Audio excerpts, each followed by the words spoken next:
राजनीति, आंदोलन, किसान, करप्शन, गरीबी, इन सभी मुद्दों पर आवाज उठाएगा अब तक न्यूज इंडिया। सत्ता के आगे जब भी सवाल कमजोर पड़ने लग जाए तो सवाल उठाने पड़ते हैं। बोल के लफ्ज आजाद है तेरे, बोल के सच जिंदा है अब तक। हेलो दोस्तों, अब तक न्यूज इंडिया में आपका स्वागत है। नासिक विधान परिषद चुनाव के लिए मतदान प्रक्रिया के बीच राजनीतिक सरगर्मी तेज हो गई है। महायुति के नेताओं ने दावा किया कि उनके उम्मीदवार नरेंद्र दराड़े की जीत सुनिश्चित है। इस बीच चुनाव के दौरान कुछ दिलचस्प तस्वीरें और तीखे राजनीतिक बयान भी सामने आए हैं।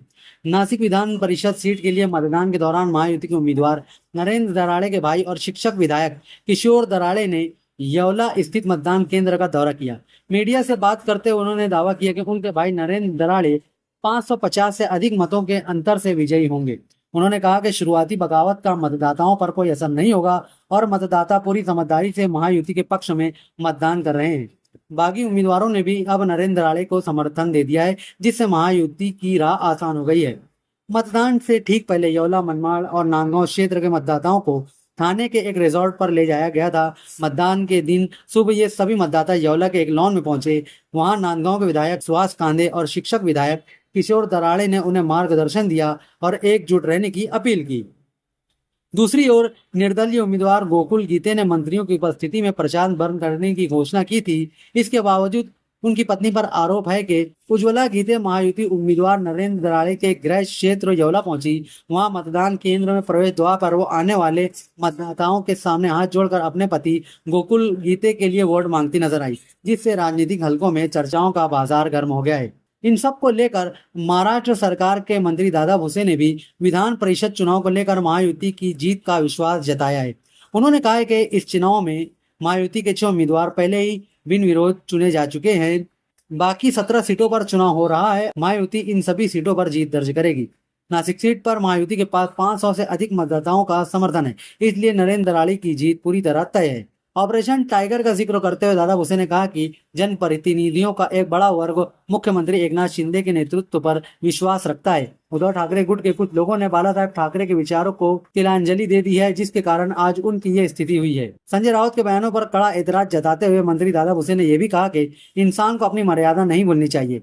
इन्हीं गलतियों और व्यवहार के कारण आज उनके ये दिन आए हैं। अपनी गलतियों को सुधारने की बजाय वे लगातार गलतियां कर रहे हैं। आप हमारे अब तक न्यूज चैनल को सब्सक्राइब कर बेल आइकन को प्रेस कर दें और अगर आप हमारी मदद करना चाहते हैं तो आप हमारे ज्वाइन का बटन दबाकर हमारी मेंबर साझी भी आप ले सकते हैं। इससे आप हमारी मदद भी कर देंगे और हमारी बेबाकी को चार चांद लगाने का काम भी करेंगे। आइए खबर की तरफ बढ़ते हैं। खबर क्या है? मुळात आम्ही काय नगरसेवक सहलील काय पाठवलेलं होतं। मतदान कशा पद्धतीने करायचं, कसं करावं मतदान, याच्यासाठी आमच्या वरिष्ठ नेत्यांनी त्यांना समजून सांगितले मतदानाची पद्धत आणि साधारणतः एक तासाभरात सगळे लोक येतील असं मला अपेक्षित आहे। एकूण जिल्ह्याभरामध्ये अतिशय चांगला सपोर्ट आहे।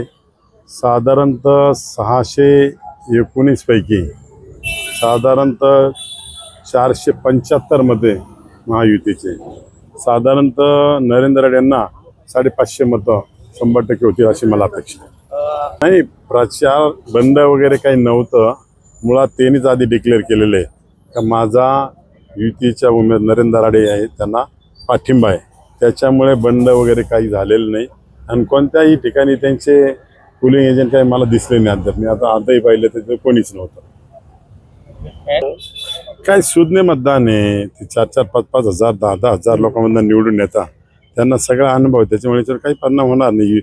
महायुतीचं सरकार आहे आणि हे एका जागेचं इलेक्शन नाही, 17 जागा आहेत, त्यापैकी 6 जागा बिनविरोध झाल्या आणि 11 जागेचं आज मतदान होत आहे।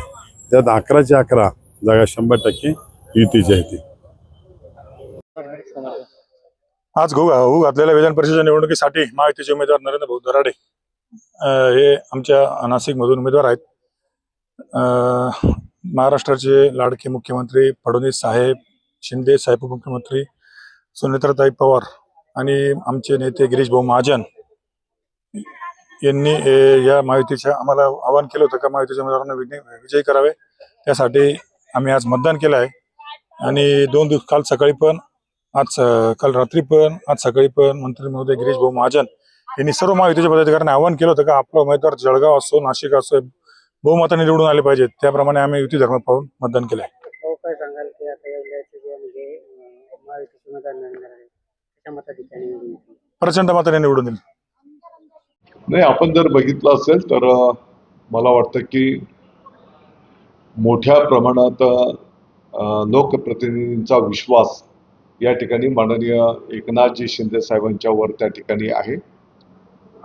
त्या भागातला विकास संपन्न होणं, सामान्यातल्या सामान्य कार्यकर्त्याला न्याय मिळाला पाहिजे या दृष्टिकोनातून त्यांच्या नेतृत्वाखाली काम झालेलं आपण बघितलेलं आहे. आणि महाविकास आघाडीचा जर आपण विचार केला तर त्यातल्या त्यात जे काही उभाटा आहे त्याने हिंदू हृदय सम्राट शिवसेना प्रमुख माननीय बाळासाहेब ठाकरे साहेबांच्या विचाराला त्या ठिकाणी तिलांजली दिली. आणि या सर्व गोष्टींना सर्व लोकप्रतिनिधी त्या ठिकाणी वैतागलेले आहेत. आणि म्हणून अनेक जण माननीय शिंदे साहेबांच्या नेतृत्वावर विश्वास ठेवून त्यांच्यासोबत यायला घेत आहेत. खासदारांसोबत आमदारी फुटणार आहे असं म्हटलं जातं. या क्षणाला या विषयांवर भाष्य करणं काही उचित नाही. परंतु मी जसं बोललो की अगदी सामान्य शिवसैनिकाच्या पासून सामान्य नागरिकाच्या पासून तर प्रत्येकाचा माननीय एकनाथजी शिंदे साहेबांच्यावर त्या ठिकाणी विश्वास आहे. आणि म्हणून आपण पाहतो की दररोज अनेक प्रवेश त्या ठिकाणी शिवसेनेमध्ये होताना त्या ठिकाणी त्यांचं सगळ्यांचं स्वागत होत आहे.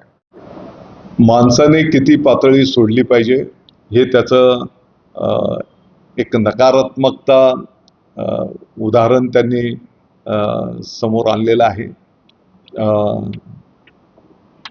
कदाचित त्यांच्या याच वागणुकीमुळे उबाटाला हे दिवस येत आहेत. त्यांनी चुका दुरुस्त करण्याच्या ऐवजी परत परत ते चुका करतायत आणि ते स्वतःला शिवसेना प्रमुखांच्या जागेवर समजतात आणि त्याच्यामुळे हे दिवस आलेले आहेत. त्यांच्यावर गुन्हा दाखल करण्याची मागणी केली जाते, अटक करण्याची मागणी केली जाते. निश्चितपणे या महाराष्ट्राच्या संस्कृती तेच शिकवतात. ही अशी संस्कृती आहे, तशी संस्कृती आहे. ही महाराष्ट्राची संस्कृती शिव्या देण्याचं शिकवते काय? महाराष्ट्राला बदनाम करण्याचं हे काम आहे. साहेब, विधान परिषदेची निवडणूक जवळपास संपत आली, म्हणजे मतदान झालेलं आहे. काय वाटतं नाशिक सह इतर? नाही, आपल्या सर्वांना माहिती आहे की महाराष्ट्राच्या 17 जागेंच्यासाठी विधान परिषदेच्या निवडणुका संपन्न होत आहेत. त्यापैकी 6 जागेंवर शिवसेनेचे 2, भारतीय जनता पक्षाचे 2 आणि राष्ट्रवादीचे 2 असे 6 उमेदवार त्या ठिकाणी बिनविरोध निवडून आलेले आहेत. आणि मला वाटतं की आज उर्वरित 11 जागेंच्यासाठी मतदान त्या ठिकाणी संपन्न होत आहे. संपूर्ण मतदानाचा प्रतिसाद पाहिल्याच्या नंतर 17च्या 17 जागा या महायुतीच्या 100% निवडून येतील याबद्दल कोणाच्याही मनामध्ये तीळमात्र शंका नाही. जिथपर्यंत नाशिक विधान परिषदेच्या निवडणुकीचा विषय आहे तर मला वाटतं की आतापर्यंत 60-70% मतदान त्या ठिकाणी संपूर्ण जिल्ह्यामध्ये यशस्वीरित्या संपन्न झालेलं आहे. मतदानाची आकडेवारी पाहिल्याच्या नंतर 619 मतदानाच्या पैकी 500च्या पुढे मतदान हे महायुतीचं आहे.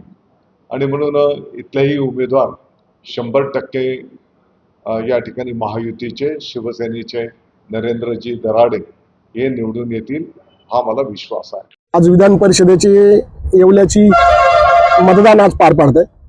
आमचे उमेदवार आदरणीय नरेंद्र भाऊ भिकाजी दराडे हे आहेत आणि मला आत्मविश्वास आहे, खात्री आहे की आदरणीय एकनाथ शिंदे साहेबांनी जो उमेदवार दिला तो आदरणीय देवेंद्रजींनी दिलेला उमेदवार आणि आदरणीय सुमित्राताईंनी दिलेला उमेदवार या सर्वांनी दिलेले उमेदवार नक्कीच निवडून येतील याची मला खात्री. महायुतीचे जे भाजपचे बंडखोर हे प्रचार थांबवण्यात नेत्यांना यश आलं होतं. मात्र आता कुठेतरी मतदान केंद्राबाहेर त्यांचे प्रतिनिधी दिसत आहेत, त्यांच्या कुटुंबातले सदस्य दिसत आहेत, त्यांची पत्नी पण मतदारांना विनंती करताय. म्हणजे काय झालं, हा त्यांचा बीजेपीचा वैयक्तिक प्रश्न आहे. मी शिवसेनेचा असल्यामुळे मला खरं काहीच माहित नाही. आमची थोडी गाडी उशीर आल्यामुळे आणि आम्हाला उशीर झाल्यामुळे मी थोडं हे होतो, बिझी होतो. परंतु नक्कीच कोणीही असो, कुठे थांबो, परंतु नक्कीच उमेदवार निवडून येईल याची गॅरंटी. त्यांना 11 जागेसाठी आज निवडणूक होते. महायुतीचे किती जागा आपल्याला वाटतं? 11 जागा निवडून येतील. महायुतीच्या 11 जागा निवडून येतील. पण नाशिकमध्ये अशी चर्चा आहे की कालपासून गोकुळ गीतेंचं वातावरण फिरलंय. सोशल मीडियावर जोरदार प्रचार झाला. कुठं प्रचार थांबला असं कुठं दिसलं नाही, कारण की गाठी भेटी झाल्या. मी आपल्याला नम्रपणे सांगतो, काही मतदार महाविकास आघाडीचे, काही मतदार महाविकास आघाडीचे, त्यांना काहीतरी पाहिजे होतं म्हणून त्यांनी काहीतरी चुकीची अफवा पसरवली असं या ठिकाणी म्हटलं तर काही वावगं ठरणार नाही. तुबा कॉस्मेटिक कंप्लीट स्किन सॉल्यूशन आपके लिए लाया है धूप से बचाने वाली डे क्रीम, सांवले चेहरे को गोरा करने वाली नाइट क्रीम, फुंसियों के लिए TC skin cleaner end serum, सर्दी में जिल्दों को ताजा रखने वाला मॉइस्चराइजर, 7 दिनों में गोरा करने वाली क्रीम, आंखों के नीचे कालापन को दूर करने वाला टीसी डार्क वे सीरम, हाथ और गर्दन का कालापन दूर करने वाला साबुन। हमारा पता याद रखें, कुसुम्बा रोड, औलिया मस्जिद के सामने, तुबा कॉस्मेटिक कंप्लीट स्किन सॉल्यूशन।